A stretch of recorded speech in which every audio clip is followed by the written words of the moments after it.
बेटे, दिल छोटा मत कर, आंसू मत बहाना, क्योंकि जितना रोना था हमने रो लिया। तू मत रो बेटे, घबरा मत, तेरा बाप अभी जिंदा है, कुछ नहीं होने देगा तुझे, कुछ नहीं होने दूंगा। आज अगर बेटे की हिफाजत के लिए बाप कुर्बान भी हो जाए तो एक बाप के लिए फक्र की बात होगी बेटे, चिंता मत कर। ए महारानी, क्या बोलना चाहता है? आज बाजी फिर तेरे हाथ चली गई महारानी।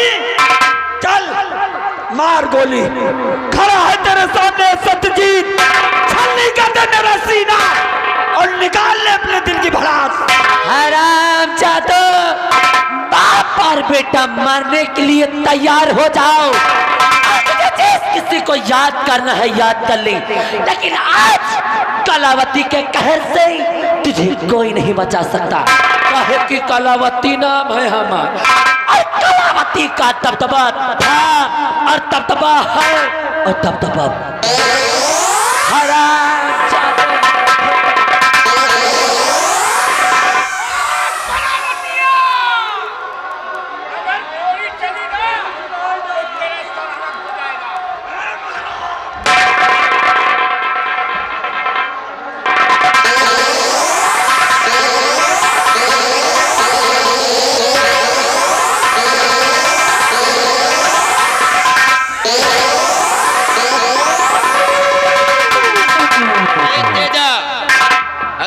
गोली चलाया तो भर नजर देख ले, इस वक्त तेरी बहन मेरी गिरफ्त में है। अगर बंदूक जमीन पर नहीं डाला तो एक ही बार में हम इसका सर अलग कर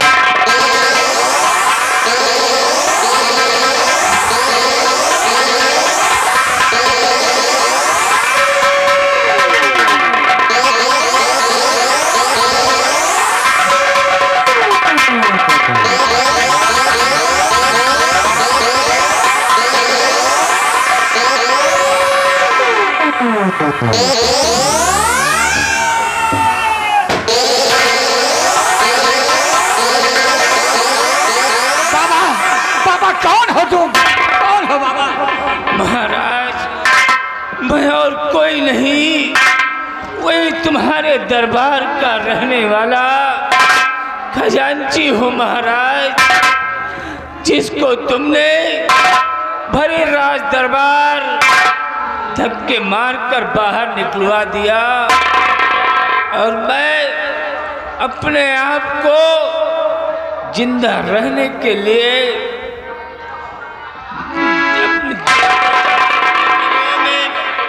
पहुंच गया और तेजा सिंह ने अपने गिरोह में मुझे शरण दिया। और मैं क्या देखता हूँ, आपकी पत्नी कलावती एक डाकू से प्रेम करती थी। एक दिन एक बच्ची को लेकर आई और कहा कि जाओ इस बच्चे की बलि माँ भवानी के मंदिर पर चढ़ाओ। मैं ले गया माँ भवानी के मंदिर पर। जैसे ही बच्चे पर वार करना चाहा, मेरे हाथ कांप गए महाराज। मैंने बच्चे को गोद में उठा लिया और क्या देखता हूँ कि उस बच्चे के सीने पर शाही मोहर के निशान लगी हुई थी। और बच्चे का लालन पालन करने के लिए मैं अपना भेष बदल दिया और अपना नाम नाथू लकड़हारा के नाम से प्रसिद्ध कर दिया और बच्चे का नाम बदलकर अरमान लकड़हारा रख दिया। बेटा और महाराज, जो ये बच्चा आपके समक्ष खड़ा हुआ है, ये और कोई नहीं महाराज, ये मेरा बेटा और तुम्हारा चिराग।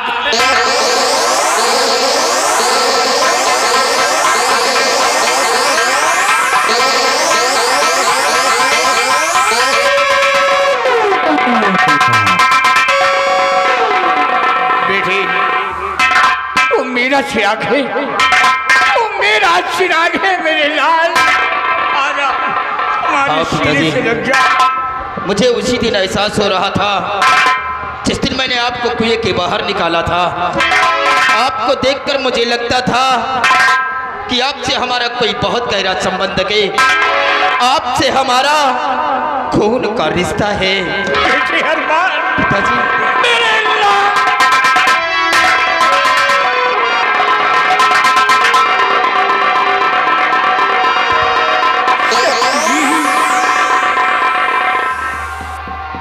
हाँ महाराज, मैं वही सत्यजीत, आपका नमकख्वार, आपके चरणों का सेवक। देखो मुझे महाराज, आपके उसी गलत फैसले का नतीजा आपके सामने खड़ा है। मैंने कहा था ना महाराज कि आपका एक गलत फैसला किसी का जीवन बर्बाद कर सकता है। खैर छोड़िए महाराज, समय समय की बात है। महाराज कहते हैं कि समय अपने आप को दोहराता है। आज देखिए महाराज, आज समय अपने आप को दोहरा रहा है महाराज। एक दिन एक वो समय था और एक आज ये समय है। उस दिन भी आप मौजूद थे, मैं मौजूद था, महारानी मौजूद थी और ये मंत्री भयभीत भी मौजूद था। सबके सामने मेरे माथे पर कलंक लगाया गया कि मैंने महारानी की गोद से बच्चा छीना, मैंने महारानी को जान से मारने की धमकी दी। महाराज आज फिर वही समय है, आप भी मौजूद हैं, मैं भी मौजूद हूँ, ये दोनों भी मौजूद हैं। आज इनसे पूछिए महारानी जी से कि क्या मैंने इनकी गोद से बच्चा छीना, क्या मैंने इन्हें जान से मारने की धमकी दी? पूछिए महाराज, वरना आज खोपड़ी खराब है। आज फैसला मिले तो मिले, नहीं आज सत्यजीत अपना हक, अपना फैसला खुद ले। सत्यजीत, तुम्हें इंसाफ मिलेगा, आज तुम्हें इंसाफ मिलेगा। महाबली, महारानी को खोल दो। महारानी, अब दिखाओ अपन तुम सब दबाओ। महाराज नमस्ते महाराज, प्रणाम।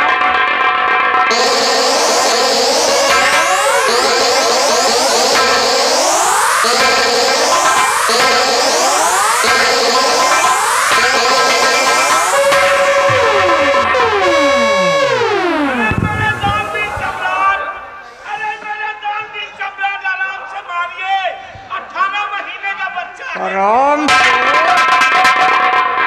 जुबान को लगाम दे, खामोश होकर खड़ा रहो। ये बता कि सत्यजीत ने तेरी गोद से बच्चा छीना है, तुझे मारने की धमकी दी है। महाराज मुझसे बहुत बड़ी गलती हो गई महाराज, मेरी गलतियों को माफ कर दीजिए महाराज। आप भविष्य में ऐसी गलती दोबारा कभी नहीं करेंगे महाराज।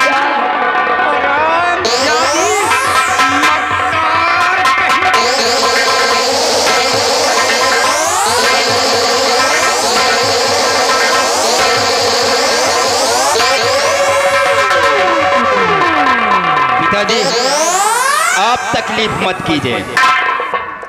इधर महारानी। एक मिनट मारो, या हमें बुआ का कोटिया भैया छोड़ा लीन है, या हमें बुआ कोटी आज उतरवा दियो भाई, मार मार के कोटी ले लीन है। चल उतार महारानी इस कोठी को। चलो कोटी उतारो। उतार तो हाथ दबदबा तोहरे हरामखोर,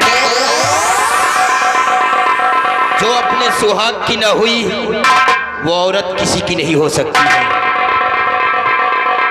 कैसी औरत है जो कि अपने सुहाग को मिटाना चाहती थी, मुझे मारना चाहती थी। इस हरामखोर के पास लेकर गई मुझे मारने के लिए। लेकिन कहते हैं ना कि भगवान जिसकी मौत नहीं लिखा है उसे कोई मार नहीं सकता है। और तू यहाँ की महारानी होकर महारानी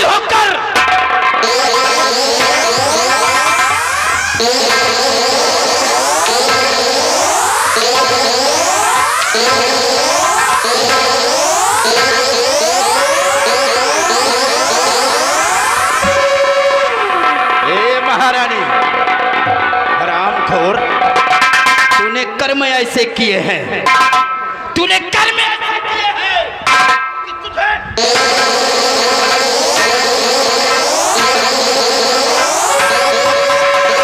महावलिया दौड़ घसीटते हुए लेकर आई से मारते हुए लेकर आना, इसे छोड़ना नहीं, मारते लेकर आओ,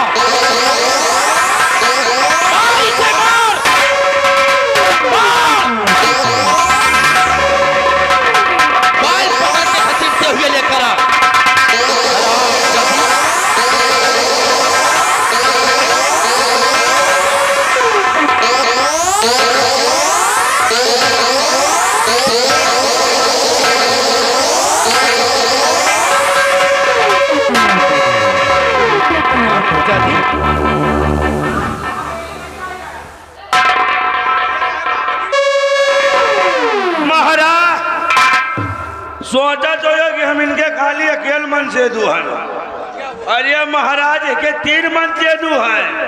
हाँ महाराज, पहला मन से दू या साला जौन डाकू है तेजा सिंह, या साला जंगल में जड़ी बूटी दिया रहा महाराज। दूसरा आप हैं और तीसरा या साला जौन मंत्री भैंस सिंह है।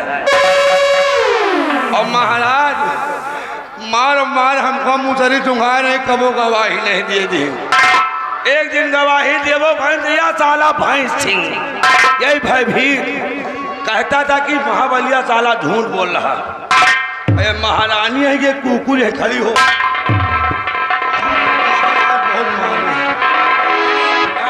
तू दरबार का नौकर है, तेरी जिम्मेदारी है, उससे गलतियां हो गई हो तो तू मार खाया तो कोई बात नहीं। नहीं महाराज बताओ, अगर भैया हरे कहीं है तब तो इनके बुखार उतारा। कहो भैया क्या विचार है? मारी मौसी हरी तुम क्या कहा था? मारी हाँ महाराज आदि तुम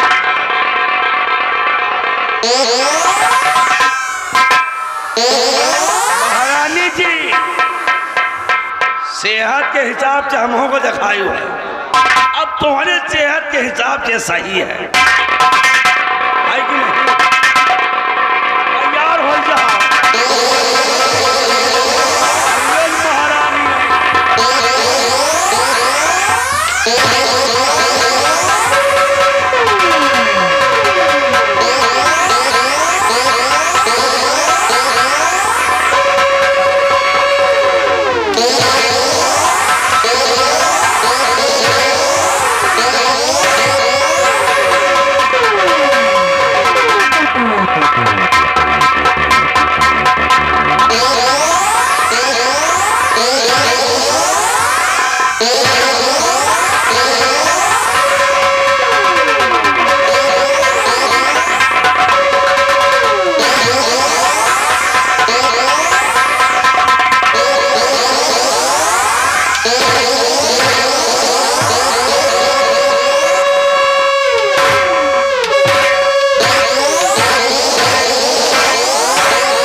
महारानी। यार आंखोर भयभीत को खोल कर लाओ मेरे पास।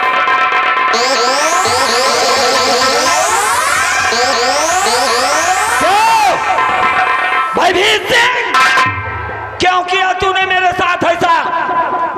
सत्यजीत सिंह, मुझसे बहुत बड़ी गलती हो गई, जो कि हमने तुम्हारे परिवार में आग लगा दिया। क्यों? वो इसलिए कि भरे दरबार में महाराज से तुमने हमारी शिकायत किया था कि दान मंदिर में नहीं पहुंचाया। तो सच बोलने की इतनी बड़ी सजा, लेकिन हरामजादे ये राज दरबार का मंत्री है, आप दोनों लोग एक ही बोल गया ये हरामजादा सब कुछ, लेकिन आज सत्यजीत अपनी प्रतिज्ञा पूरी करेगा।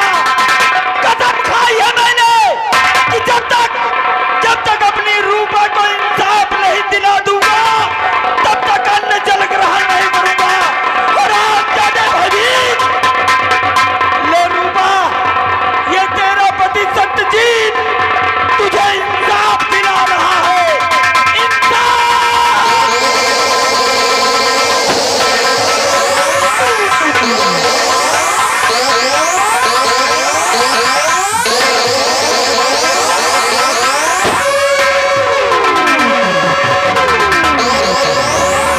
महारानी हरामजादी, झूठा इल्जाम लगाया मुझ पर, मेरी जिंदगी तबाह कर दी।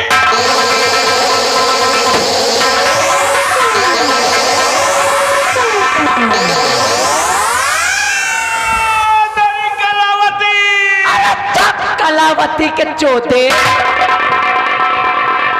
हरामजादे, अगर इस हरामजादे को तू जीवित न छोड़ता तो आज ये सब कुछ नहीं होता। सत्यजीत सिंह, आज ये कलावती जात रही है, जाते जाते तू इतना याद रखना कि कलावती का दबदबा था, हर दबदबा है और दबदबा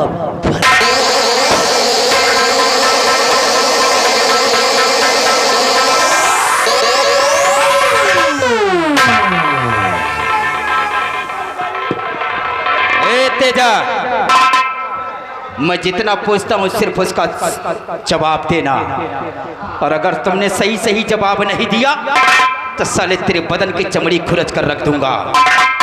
मेरे बाबूजी ने तुम्हारा क्या बिगाड़ा था, जिन्हें देखते ही तुमने गोली मार दिया था? उसने मुझको धोखा दिया था।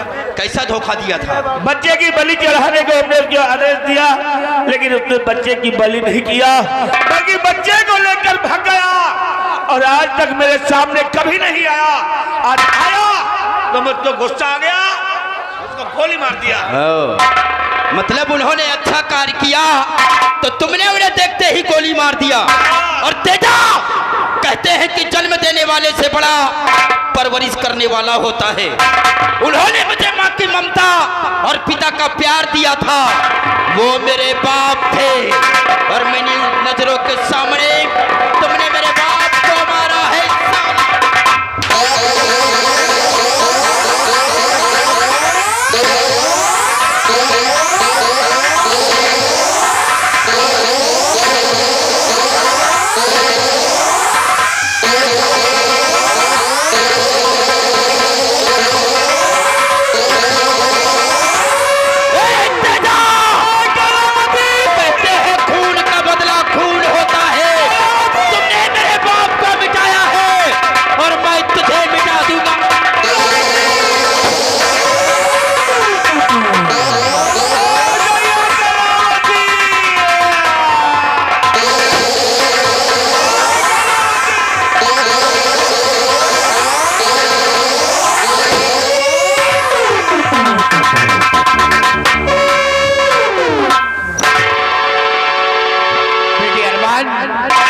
सारे दुश्मन मारे गए।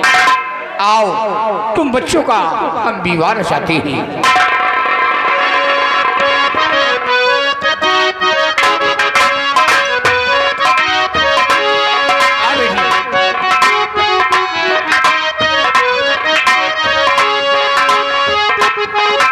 और बेटे अरमान, राज हम दो भाग में करते हैं। आधा राज अरमान तुम्हें दे रहा हूँ, आधा राज आकाश को। दोनों मिलकर ये रतनगढ़ राज्य चलाना, बराबर प्रजा का ख्याल रखना। बहुत अच्छी बात पिताजी। अरमान हाँ भैया आकाश। इसी को कहते हैं किस्मत का खेल। किस्मत का खेल बड़ा ही निराला होता है। सोचने वाली बात है कि तुम्हारा जन्म तो राजमहल के अंदर जरूर हुआ, लेकिन तुम्हारी परवरिश जंगलों में हुई, और मैं एक गुलाम का बेटा होकर हमारी परवरिश राजमहल के अंदर हुई। हाँ भैया, ये सब नसीब का खेल है। आपके जीवन में सुख लिखा था, इसलिए आपकी परवरिश हमारे राजमहल में हुई, और हमें अपनी जिंदगी लकड़ियां काटकर ही व्यतीत करना था, इसलिए हमारी परवरिश बियाबान जंगल में हुई है। ठीक कहते हो अरमान। लेकिन भैया, पिताजी ने इस राज्य में 2 भाग किया है, लेकिन हम दोनों भाई इस राज्य में बंटवारा नहीं करेंगे। हम दोनों भाई एक साथ सिंहासन पर बैठकर अपने इस रतनगढ़ की हुकूमत को चलाएंगे। हाँ अरमान, ठीक कह रहे हो। जिस प्रकार से महाराज के अंदर किसी प्रकार का कोई दुर्भाव नहीं आया, उसी प्रकार हम दोनों भाइयों के बीच में किसी प्रकार का कोई दुर्भाव नहीं होना चाहिए। हम दोनों मिलकर इस रतनगढ़ की हुकूमत को चलाएंगे। हाँ भैया, आओ चलते हैं महल के अंदर और सिंहासन ग्रहण करते हैं। चलिए भैया।